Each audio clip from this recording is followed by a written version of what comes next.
and it's connecting, and we're recording. Thank you, Rabbi. Thank you, Eli, for the introduction. Nice to get back together again. We're looking at Sefer Bereshis.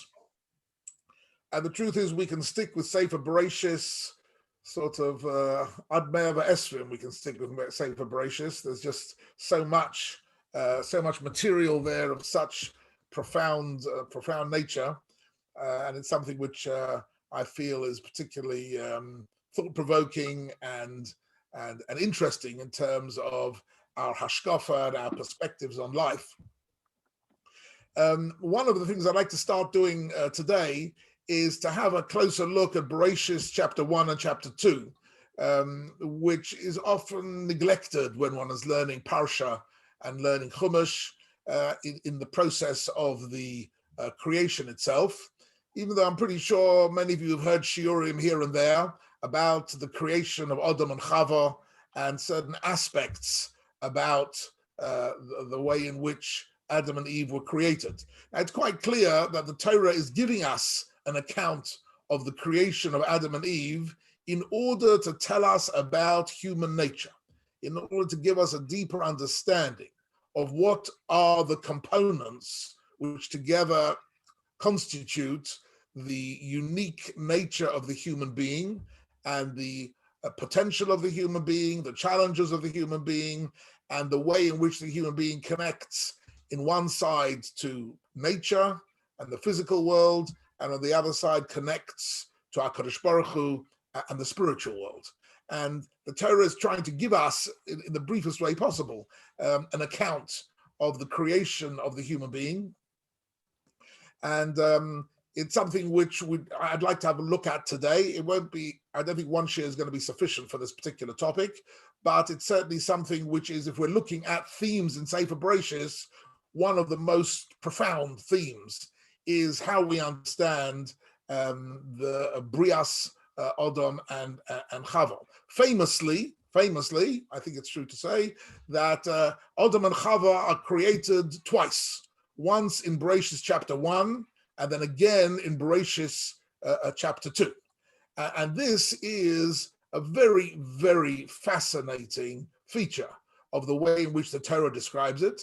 I should mention as a footnote that lahavdil, the academic Bible critics, use this discrepancy between chapter 1 and chapter 2 as an opportunity to suggest the idea that in actual fact, chapter 1 and chapter 2 were written by different authors and they're different documents. But all this is in the field of really a denial of Torah min hashamayim, the academic approach to the learning of the Tanakh, which assumes, it never proves it, of course, but it assumes that the Torah is simply a book like any other book, chas v'shalom, in actual fact, and rejects our premise.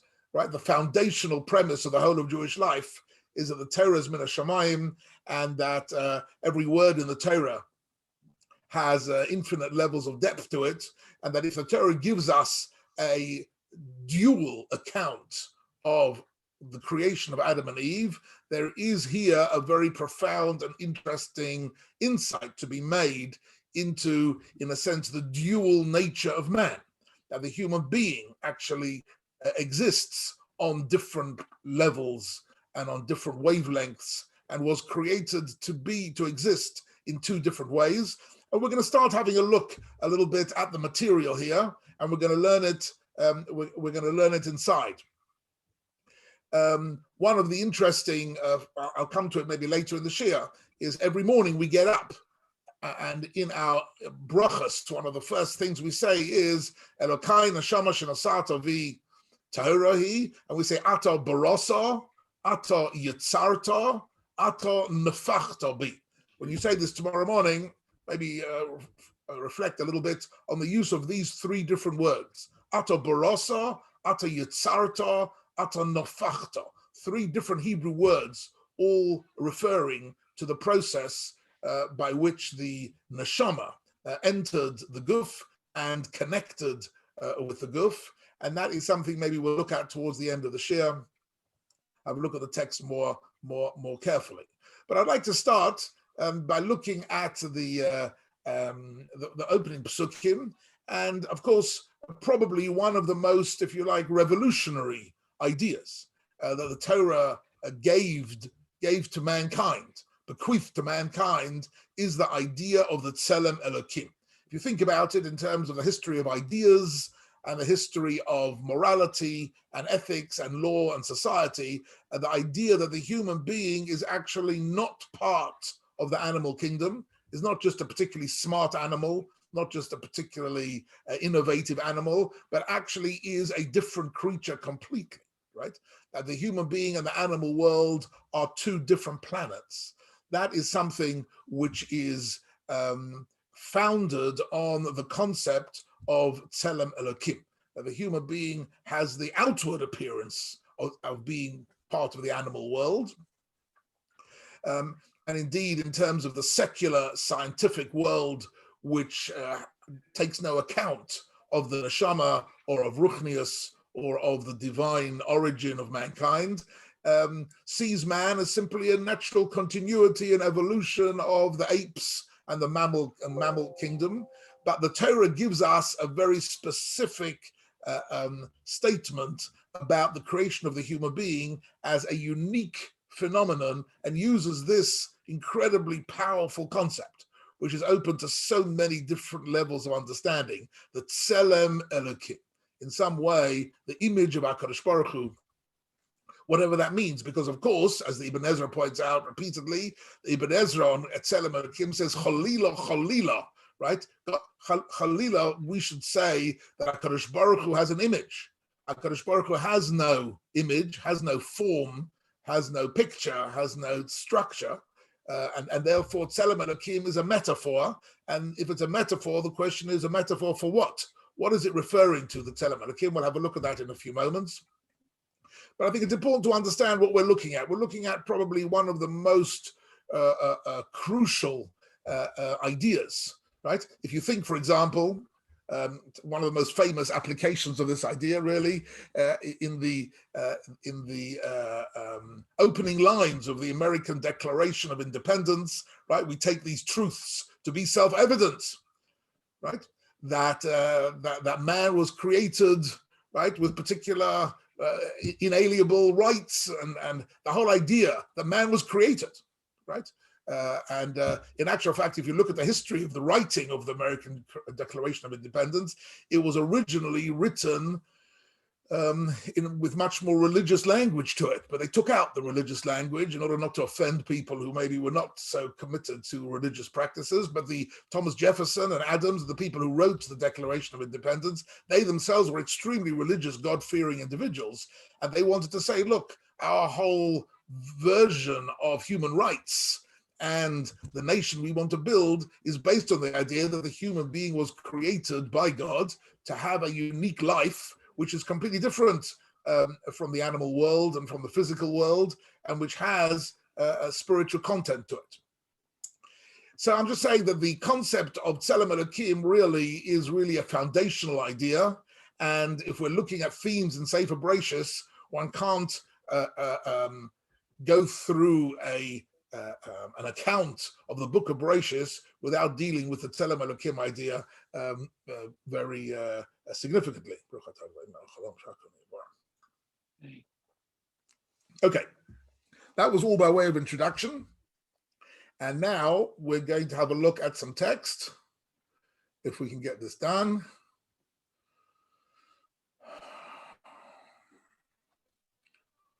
Okay. Why is this not working?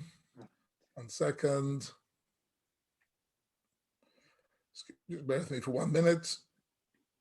Ladies and gentlemen. There we go. I'm going to try this again.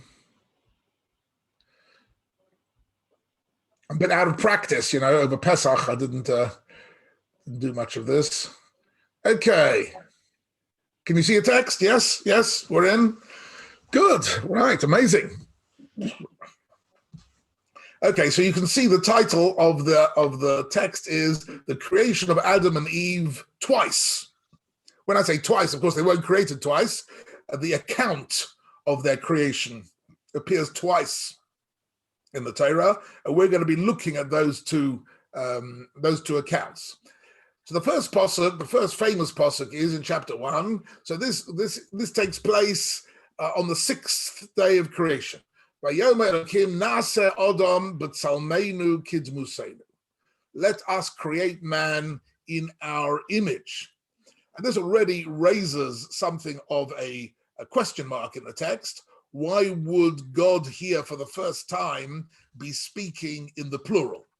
Right? Na'aseh, let us make man. Right? Surely throughout the whole of creation, it never says us. God said, let there be light. God said, let there be land, let there be animals, let there be the solar system. It never says, let us make anything, because who is the us? Who is the we?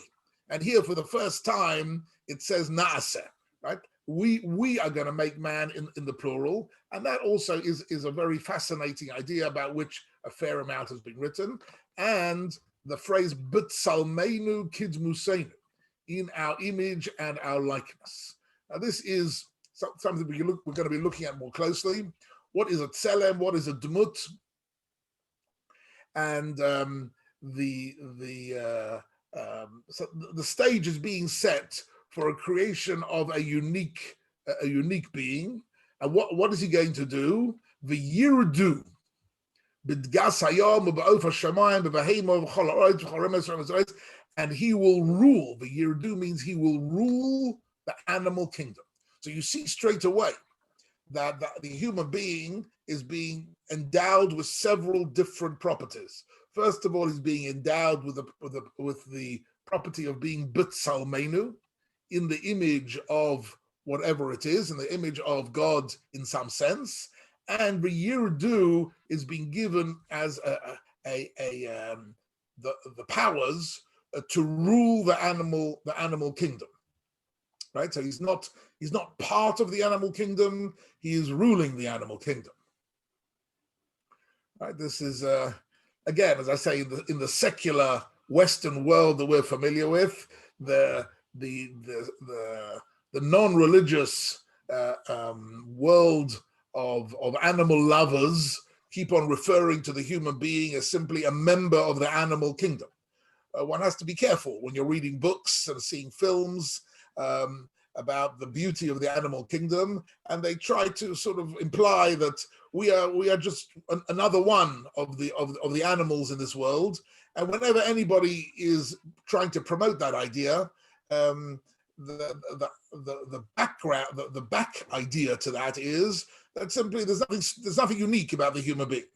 I would go so far as to say, maybe it's worth mentioning here, just in brief, a very central idea here in the whole of Bereshis chapter 1 and chapter 2, which I'll come back to.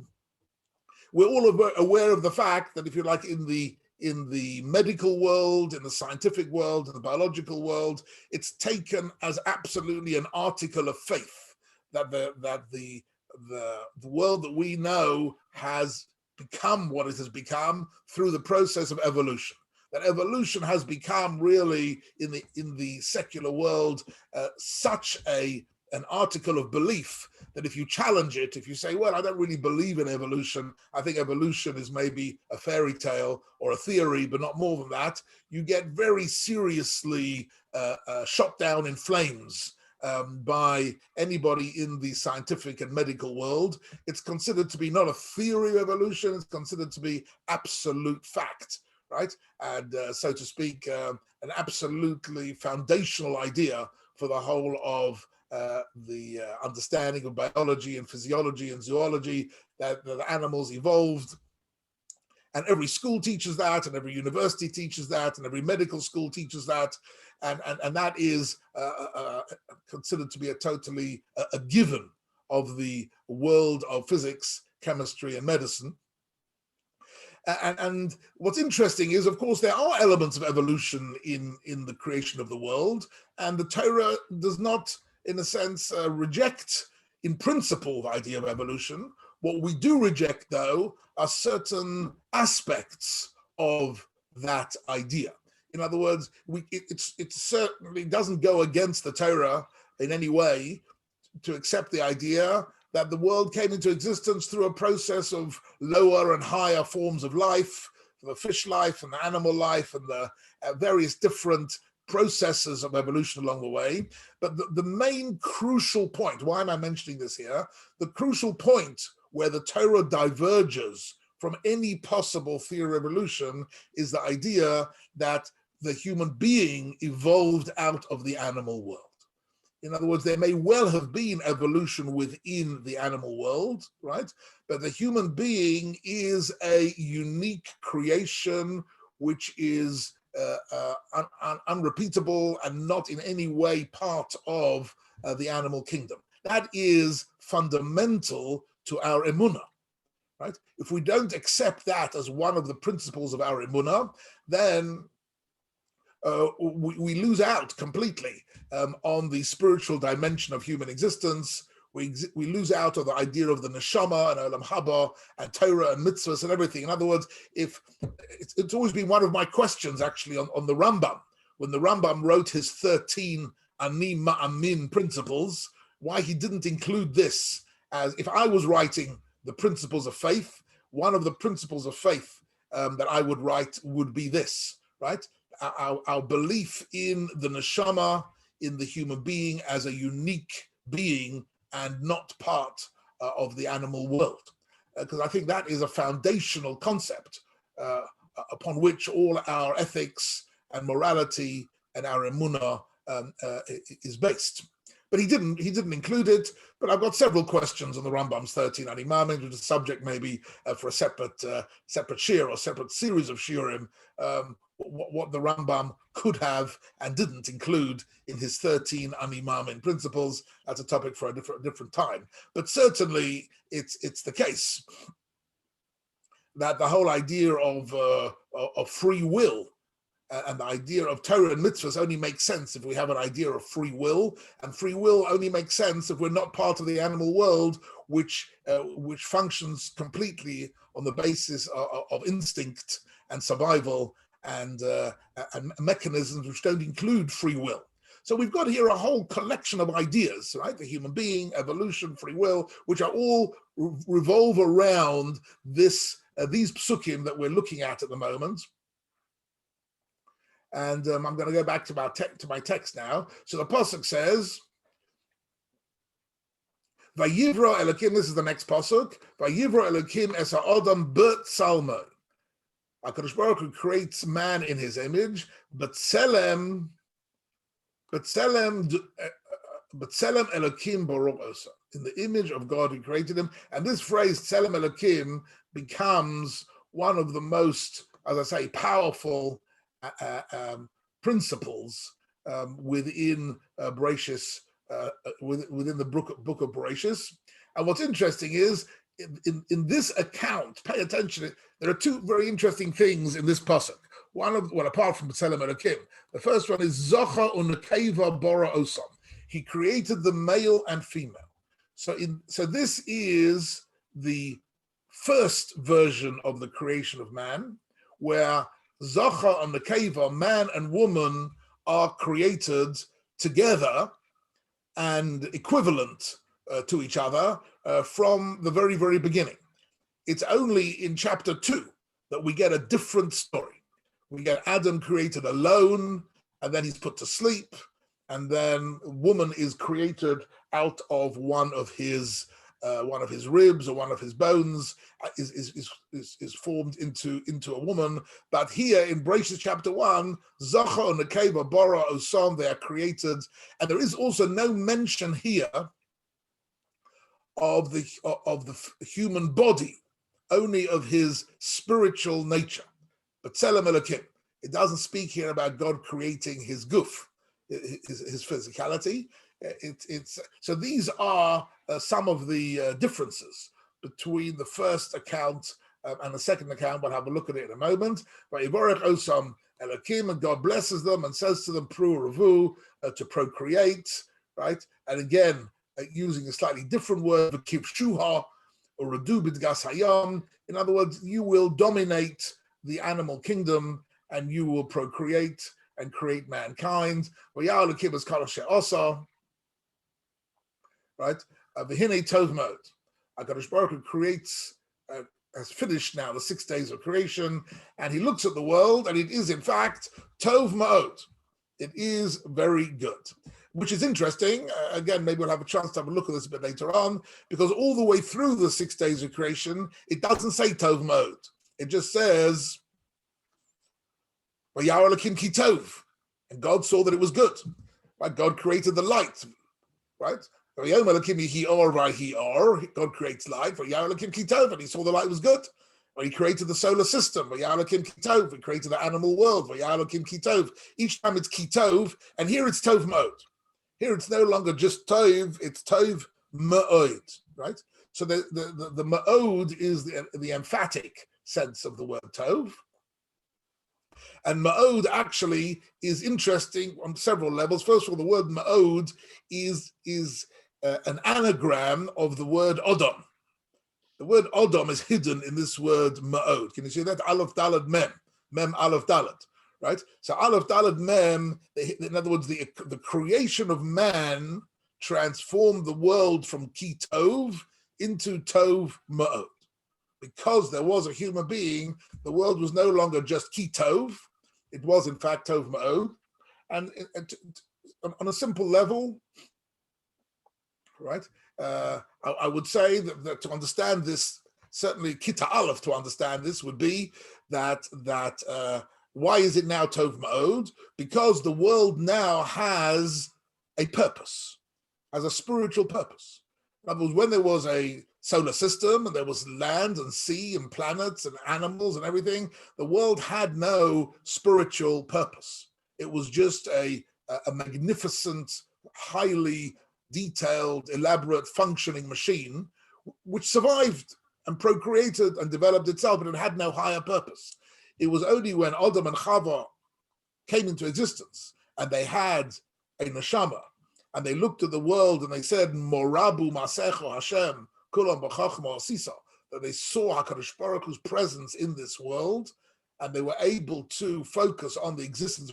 Then at that point, the world was no longer just Kitov, but it was actually Tov Ma'od. It was the human being had transformed the world into a place where there was purpose, where there was a connection between nature and God.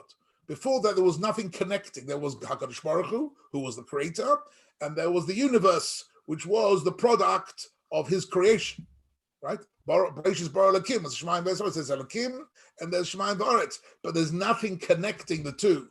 There's nobody in the earth that can recognize the presence of HaKadosh Baruch Hu. Once the human being is created b'tzelem Elokim, so the first meaning of tzelem Elokim is the ability to see HaKadosh Baruch Hu in the world, to sit, to exist in the physical world and still sense the presence of HaKadosh Baruch Hu, right? How do we do that? That's not really a logical argument to see the presence of HaKadosh Baruch Hu. It's the use of the neshama. The neshama senses that in this world there is something beyond the physical forces of cause and effect of physics and chemistry and biology. There's something beyond that. There is a power of HaKadosh Baruch Hu, and that we get from the Tzelem Elokim. So if it's nothing else, right, certainly the first function of the Tzelem Elokim is to connect us with the Ein Sof, connects us with the Olam Ha'elyon, connects us with a different dimension, right, with the world of Netzach. In Sfiras HaOmer, this week is the week of Netzach, so it's worth whatever that means, however we understand that. You know, the different spheres, right? We've been through Chesed, Gevura, and Tiferes. We're now in the fourth week of Sfiras HaOmer, which is the world of Netzach. But the world of Netzach means the human ability to connect with the infinite, to understand what exists beyond the physical existence, beyond materialism, and that is the concept of Netzach, and that is the Tzelem Elokim. But if we go back to the text for a minute, let's just have a look here again.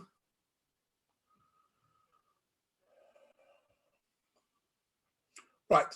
So everything has been created. Vayar Elokim ki tov, vayerev vayivoker yom hashishi, and we have the sixth day.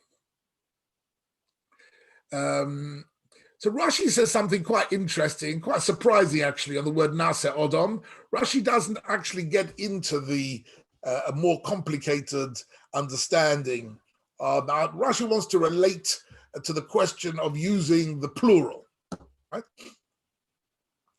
So Rashi says Afal Pi. Incidentally, Afal Pi means even though, and whenever Rashi uses the word Afal Pi, he means that there's an unarticulated question here in Rashi. Rashi's coming to answer a question. So when you have in Rashi, the way to learn Rashi is, what is the question in the text that Rashi was trying here to answer? And of course, here the question is obvious. Why would God, who is clearly acting alone in creation, why would he use the plural? So Rashi says, Afal Pi, even though Shalo Siyuhu Biyitziraso, nobody assisted God in his act of creation. He was acting alone, right?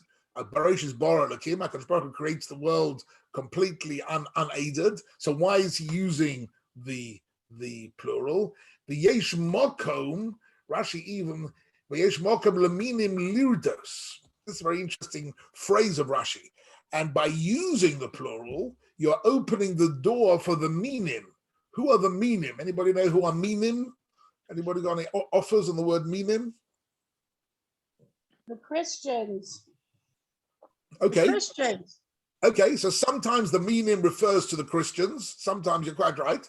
Minim is a general term, what we normally refer to as, if you like, apikorsim. Apikorsim. What do you say? Apikorsim. Apikorsim. Apikorsim, that's right. And minim are apikorsim. I hesitate to use the word Christians here because, of course, Christians do believe in God the Creator. They do believe that God created the world, and that's part of Christian theology as well. And so here, minim means people who doubt that God created the world, right? Plato and Aristotle believed in God. And all Platonic and Aristotelian philosophy is based on the existence of God, but they didn't believe that God created the world. They did not believe in God the Creator. They believed that God existed forever and the world existed forever, right? And the two are really different levels of existence, which exist side by side with each other. But they didn't believe in God the Creator. But Rabbi Kimche, the Christians use this pasuk. It's one of their main psukim that he used to say that God had a son, and he had when he was talking with Salmeno, he was talking to right? So they use this pasuk, and Rashi knew that. Rashi knew that. All right. I take your point. If you like, once we can have a shia on Christian theology and where we differ from their theology. But let's leave this from minim means, for our purposes, minim means a misinterpretation of the Torah. So Rashi's got a problem here, by saying Nase Odom B'Tzalmenu, the pasuk is written in a way which opens the door for misinterpretation. Right?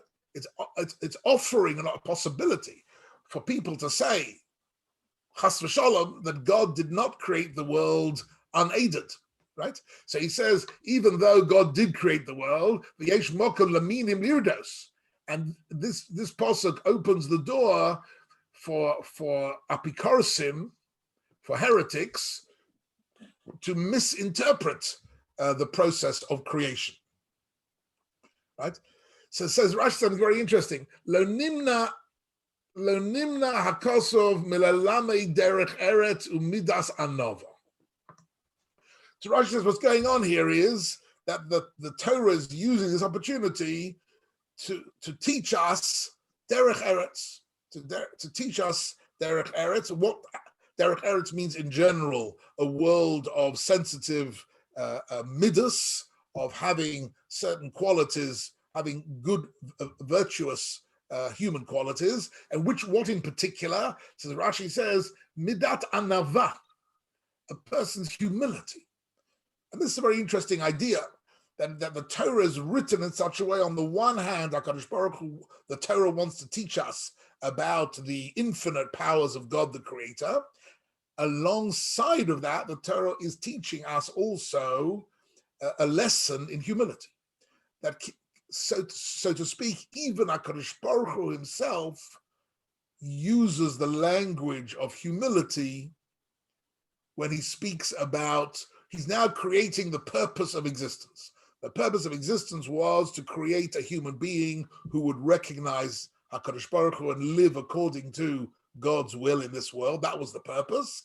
And when he brings that into the world, he does it in using language which kaviyachol, which, so to speak, implies his humility. It's midas anova, the humility of God, in a certain sense, that we should learn from. In other words, it's teaching us a moral lesson. It's not only teaching us the cosmic order, which is really what we want to get out of Bereshit chapter 1, but at the same time, we're getting the humility of God, that he doesn't want to say, I created this and I created that and everything I did, because that has in it a little element of arrogance, right? One says, midas anava. I'm reminded actually in the parsha that we just read, Tazria Matzera, in the parshas of Matzera. So there is a very interesting single letter in parshas Matzera on which the Mishnah is very interested in. That when somebody has, right, the whole topic of tzaras, which was an affliction which came about for certain reasons, you all know about it, but what happens is a person has certain discoloration either on his skin or on his clothes or on the walls of his house.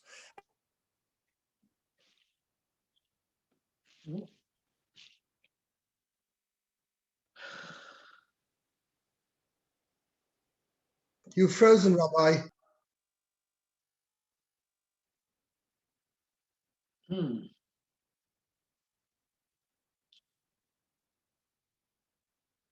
I don't know what's happened. Rabbi Kimche seems to be frozen. He still appears here as a participant,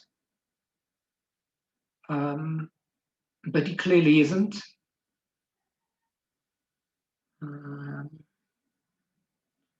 Okay.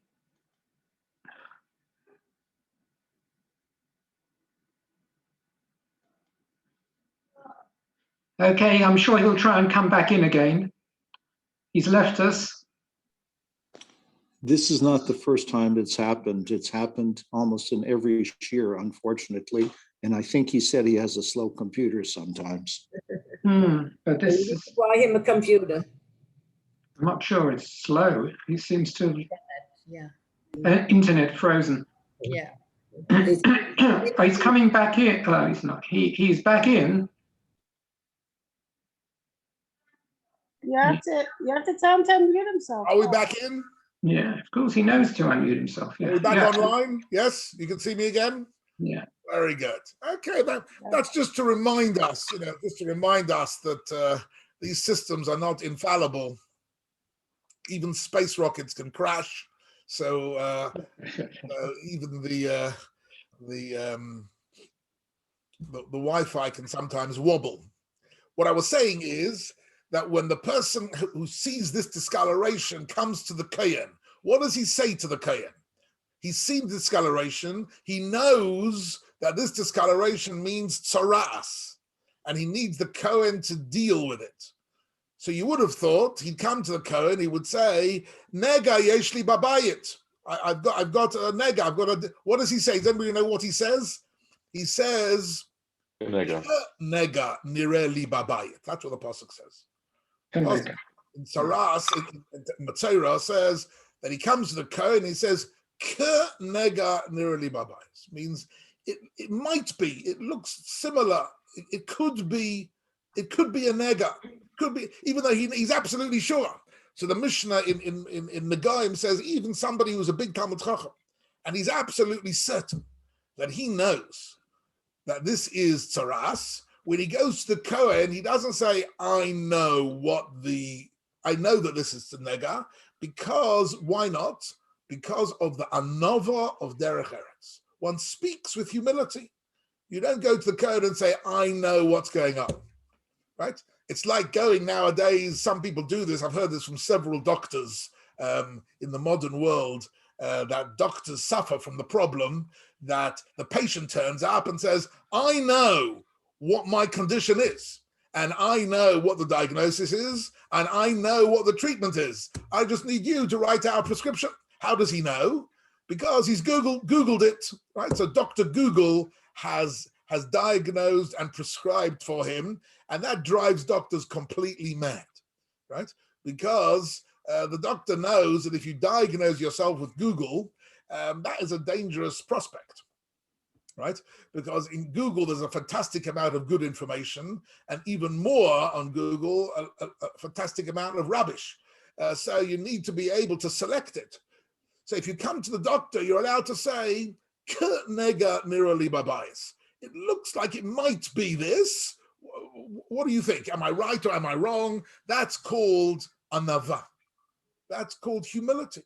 You don't go and say, I know for sure what it is. Rabbis have the same problem, incidentally, that somebody has a shaila in halacha, and they Google it, and then they come to the rabbi and say, I know what the shaila is, I know what the answer is, I know what the sources are, I know everything, right? I know everything, right? So what do you need a rabbi for at all? You can just you can paskin all your halachas on Google. You only need a rabbi for Shabbos and Yom Tov when you can't get up onto Google. That's the reason you need it for. And the answer is, it's rubbish, because it's true, the information is there, but to be able to be able to discern what is applicable and what isn't applicable, what is the MS and what is not the MS, for that you need wisdom. You don't just need data. For that you need experience. For that you need shimush.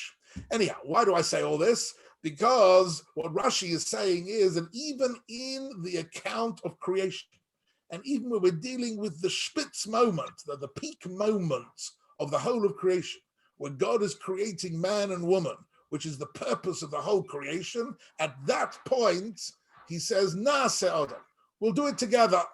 We'll do it together. And Rashi says, there's a message here. The message is another. The humility of HaKadosh Baruch Hu in the process of creation itself.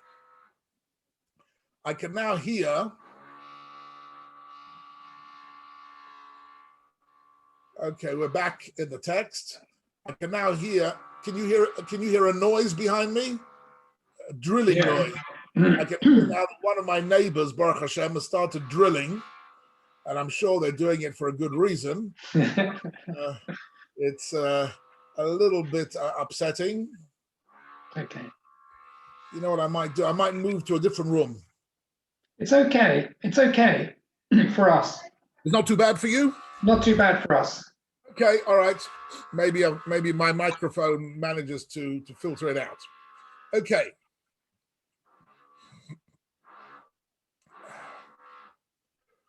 So here, just incidentally, the Ibn Ezra here starts dealing with the whole idea of Tzelem Elokim. So he says, Cholila liyos demus l'Hashem. God forbid that we should ascribe any physical shape or form to HaKadosh Baruch Hu. V'chein oma el mit damyuni v'eshve, right? The pasuk which says you can't, HaKadosh Baruch Hu has no form, right? So what does it mean here, says the Ibn Ezra? Uba'avur shenishmas nishmas ha'odam ha'elyona she'einena meisa nimsheles b'chiyusa l'Hashem. So what do these words mean? What is he saying here, the Ibn Ezra? Ibn Ezra's got very beautiful, very precise, somewhat poetic Hebrew language. He says it's talking about the nishmat ha'adam, the soul of the human being, right? Ha'elyonah, which is of a different quality, which is of a spiritual, an elevated quality. She'eneno mesa. What does he mean by that? She'eneno mesa means it's eternal. The neshama of the human being doesn't perish, doesn't die. The physical body dies, but the neshama doesn't die. And therefore he says, Nimsheles b'chiyusa lashem. It is compared in its eternal existence to HaKadosh Baruch Hu. So in other words, the Tzelem Elokim means that within the human being, there is a physical body which is finite and a neshama Elyona which is infinite, right? And that is the Tzelem Elokim. The Tzelem Elokim is this higher spiritual component within the human being, which we'll see in a minute.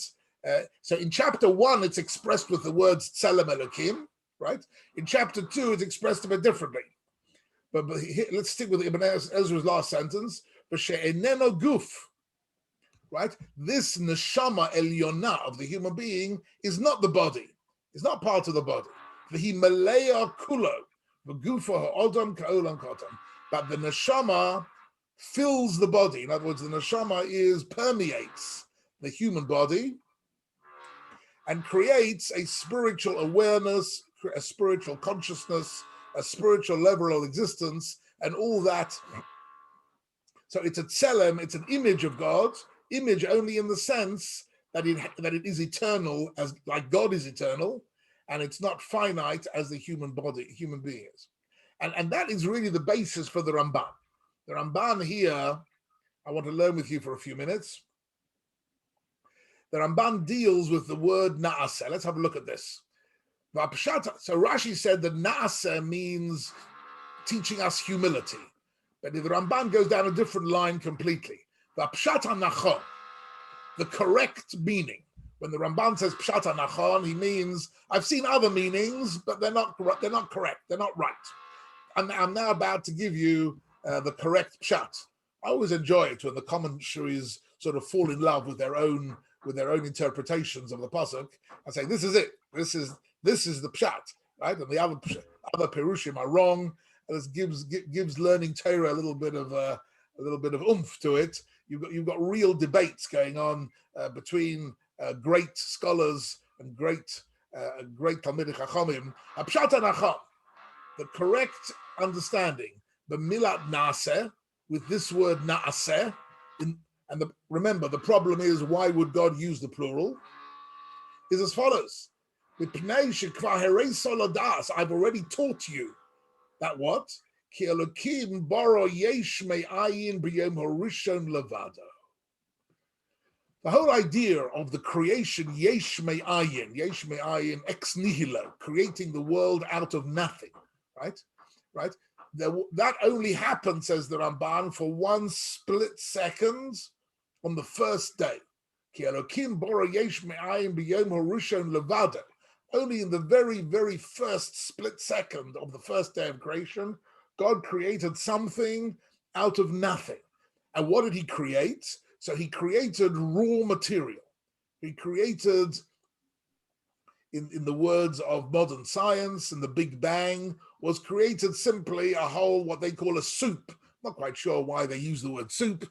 If they were Jewish, they'd use the word cholent, of course. Was creating a whole cholent of subatomic particles, right? Which weren't connected yet to make up atoms and particles and molecules and elements, and all these things hadn't come yet. But a giant Lego set was created yesh me'ayin, right? V'achakach, says the Ramban, and only afterwards, min hayesodos haim hanivroim, from these yisodot, these subatomic particles are the yisodot. They are the basic building blocks of the universe.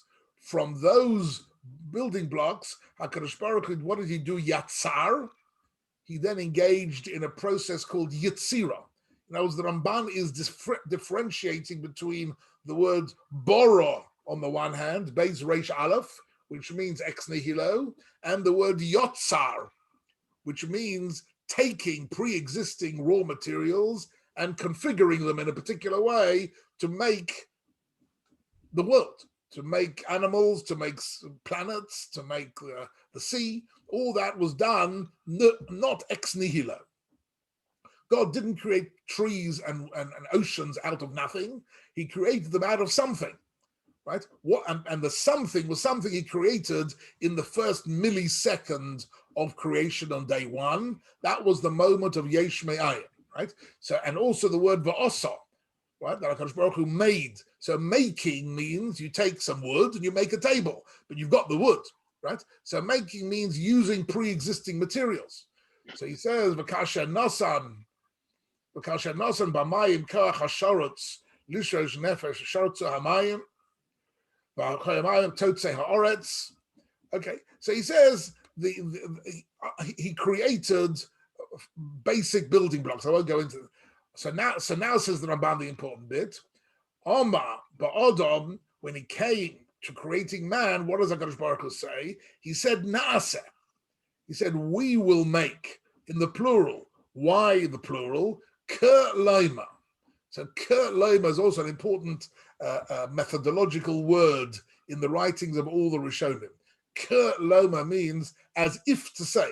In other words, we're taking this word somewhat metaphorically, because we can't take it literally.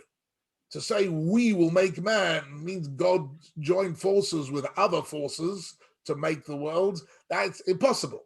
So we have to take it metaphorically. What is the metaphor here? It says Kaloma. What does it mean? He says, Ani, I, HaKadosh Baruch Hu, v'ha'oretz hamizkeres, together with the earth and the elements that I've already created, together we are going to make a new creature. Nase Odom, right? We're going to create a human being which has in it elements from the created world, right? Plus elements straight from God. The spiritual neshama comes straight from HaKadosh Baruch Hu, combined with the elements which existed in the world. Shetotzi, what does that mean? Shetotzi ha'oretz haguf mi'yesod seha, kasha also behema v'chaya k'netziv v'yitza. Okay, so what he says is, we're going to have a closer look at this in Bereshis chapter 2. But I want you to understand the general idea. This is a very beautiful parish of the Ramban, that Naseh ha'odam b'tzalbeina simply means HaKadosh Baruch Hu, so to speak, addressing the physical world which already exists. Don't forget, we're at the very end of day 6 of the 6 days of creation. So the planets exist, the galaxies exist, the oceans, the trees, the animals, everything exists, only there's no human beings. So HaKadosh Baruch Hu is addressing the physical world and saying, look, let's do this now together.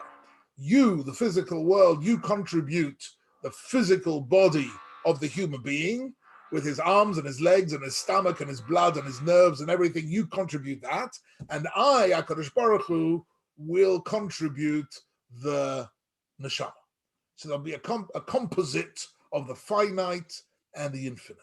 And that's why I opened the shiur today by telling you that the way in which the Torah describes creation, and particularly the creation of Adam and Eve, is designed to give us a proper insight into what constitutes human nature. What is really the human being made of, right? And if we understand that it's made of both physical and spiritual elements working together, that is really the key that the Ramban says unlocks the word na'asa. We are going to do it. We, the Ruchnius and the Gashmius, in partnership, will create the human being. But no other being in the whole cosmos was created in this hybrid way. There's nothing else in the world which is both physical and spiritual. There are forces that are spiritual, like Malachim, however we understand what Malachim are, but they're purely spiritual forces. And then there are animals, right? And oceans and trees and planets, which are purely physical. But there's nothing else in the whole cosmos which is created in a way where welded together is the physical and the spiritual, and that's the na'aseh. So in actual fact, this plural use of the word na'aseh is extremely important in our understanding of this whole part of the Torah. Let's continue here for a moment.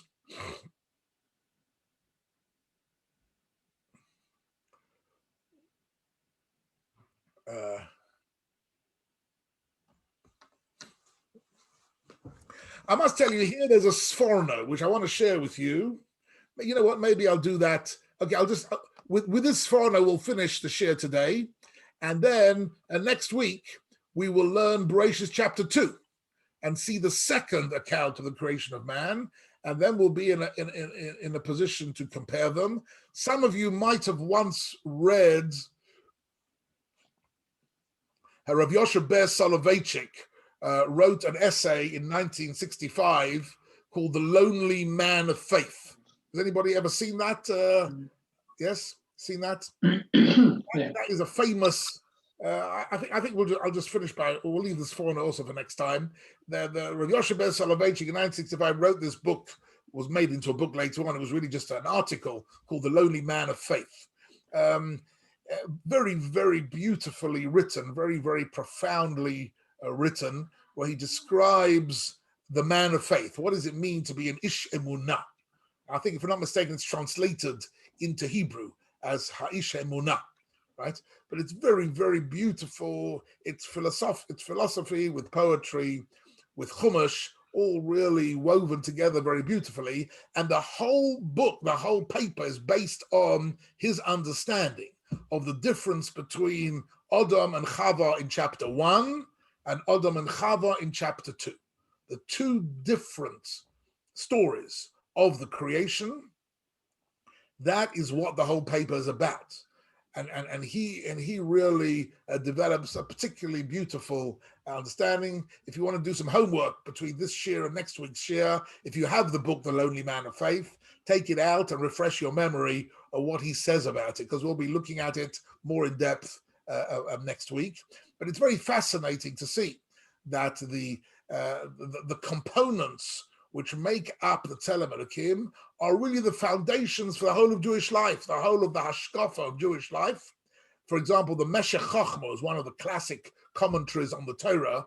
His understanding of Tzelem Elokim means bechira, the ability to have free will and free choice, is only there because the human being has this combination of the physical and the spiritual coming together. That gives us the ability, again, that's a complicated idea. Maybe we'll have a look at it a bit more next time. But all the fundamental principles about the human being, which are crucial to the Jewish understanding of society, of mitzvahs, of a life of emunah, and even of olam haba, all this is grounded in the word Tzelem Elokim. From the very, very beginning of the Torah, that's what we're introduced to. And in a sense, it's one of the most revolutionary ideas of the whole of the Chumash. When the Chumash was written, nobody in the world thought of the human being as a Tzelem Elokim. There was no such concept at all. And the Torah came into a pagan materialistic world. And slowly over the centuries and millennia, this idea of Tzelem Elokim has been adopted and adapted and absorbed by various different cultures. And to the extent that nowadays the whole idea of morality and ethics, and that the human being and what is called in medical ethics, the sanctity of life. Why is there a sanctity of human life? Why do we not regard human life like animal life? And yet we don't. We regard human beings as being something which has a sanctity to it, and that sanctity only comes from the Tzelem Elokim principle, and we'll be looking at it more closely next week when we look at chapter 2. Okay, I think that's what we've got time for today, Ellie. I think that's the end of today. And, thank you very much, Rabbi Kimche. We very much enjoyed it. Look forward to next week.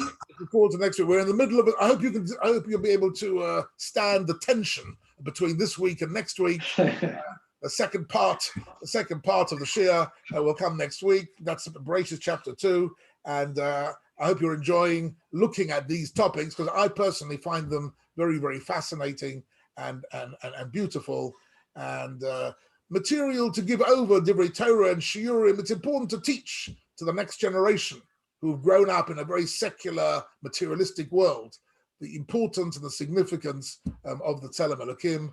More about that, please God, next week. And Ellie, bear